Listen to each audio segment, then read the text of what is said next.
नमस्कार दोस्तों। यह डिक्टेशन 70 शब्द प्रति मिनट की गति से बोली जा रही है। डिक्टेशन स्टार्ट होगी 5 सेकंड बाद। स्टार्ट।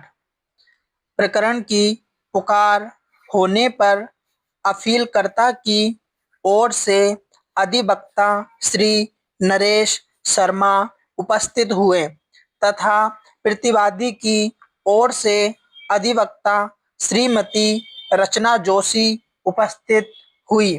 न्यायालय के समक्ष प्रस्तुत अपील में निचली अदालत द्वारा पारित आदेश को चुनौती दी गई है।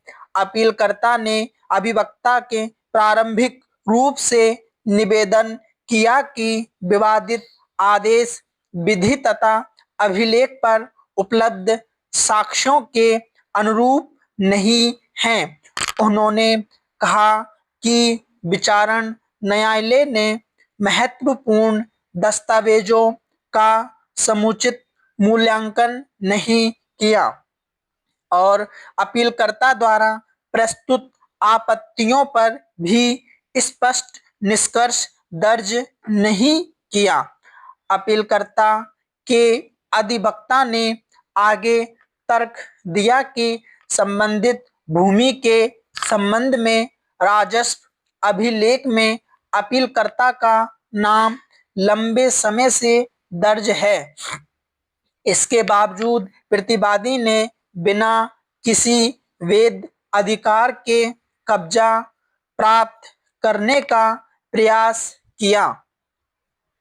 इस संबंध में तहसीलदार के समक्ष प्रस्तुत आवेदन तथा उसके साथ संलग्न दस्तावेज पत्रावली में उपलब्ध हैं।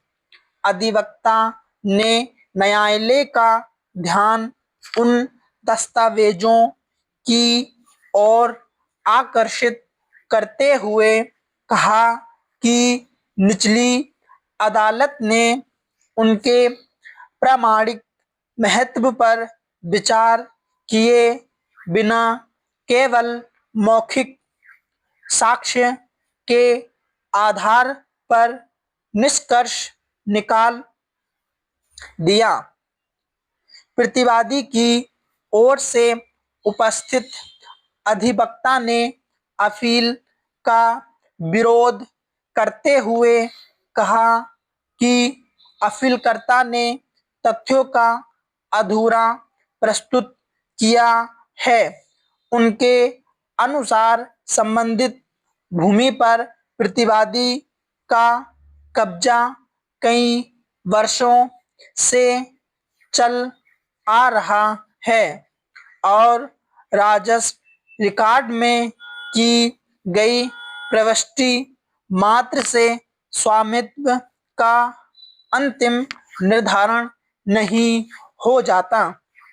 उन्होंने यह भी कहा कि निचली अदालत ने दोनों पक्षों को पर्याप्त अवसर देने के बाद साक्ष्यों का परीक्षण किया और उसके पश्चात कारण युक्त आदेश पारित किया। इसलिए अपील में हस्तक्षेप का कोई आधार नहीं है। न्यायालय के दोनों पक्षों की दलीलें सुनने के बाद मूल पत्रावली का अवलोकन किया। न्यायालय ने पाया कि विवाद के निस्तारण के लिए कुछ दस्तावेजों की प्रमाणित प्रतियां आवश्यक हैं। अतः संबंधित तहसील कार्यालय को निर्देशित किया गया कि मूल राजस्व रिकॉर्ड की प्रमाणिक प्रतियां अगली सुनवाई से पूर्व न्यायालय में प्रस्तुत की जाए। साथ ही दोनों पक्षों को निर्देश दिया गया कि वे अपने लिखित तर्क नियत अवधि में दाखिल करें।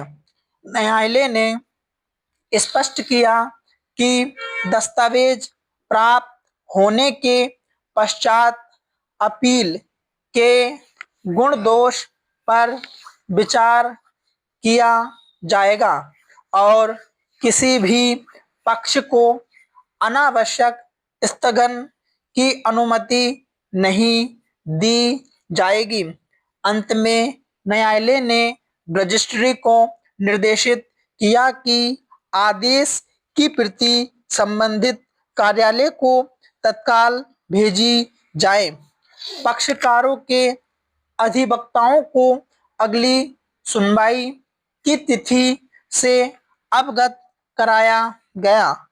प्रकरण को अगली नियत तिथि पर सूचीबद्ध करने का आदेश दिया गया तथा आज की कार्यवाही समाप्त की गई।